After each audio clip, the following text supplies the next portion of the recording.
Bugungi videoda 2025 Chevrolet Vega modeli haqida batafsil va tushunarli sharh beramiz. Ushbu avtomobil zamonaviy dizayn, iqtisodiy dvigatel va kundalik foydalanish uchun qulaylikni birlashtirgan yangi avlod shahar avtomobili sifatida taqdim etilmoqda. Chevrolet Vega nomi qayta tiklanib, 2025 yil uchun yanada texnologik, xavfsiz va ekologik talablarga mos shaklda ishlab chiqilgan.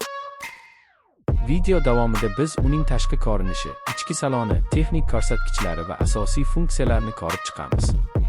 2025 Chevrolet Vega tashqi dizayni soddalik va sport ruhini uyg'unlashtiradi. Old panjarasi zamonaviy Chevrolet uslubida ishlangan bo'lib, LED kunduzgi chiroqlar va aerodinamik chiziqlar avtomobilga jozibali ko'rinish beradi. Kuzov o'lchamlari ixcham bo'lsa ham, salon ichida yetarlicha kenglik yaratilgan. Bu model shahar ko'chalarida qulay harakatlanish va to'xtash joylarida oson parkovka qilish uchun mo'ljallangan. Ichki salon minimalistik va zamonaviy uslubda bezatilgan. Markaziy sensorli ekran multimedia tizimini boshqarish uchun qulay joylashtirilgan bo'lib, Apple CarPlay va Android Auto qo'llab-quvvatlanadi. Rul dizayni ergonomik, o'rindiqlar esa uzoq safarlarda ham qulaylikni ta'minlaydi. Sifatli materiallardan foydalanilgani tufayli salon mustahkam va yoqimli muhit yaratadi. Konditsioner, raqamli asboblar paneli va aqlli ovoz boshqaruvi kundalik hayotni yanada qulay qiladi.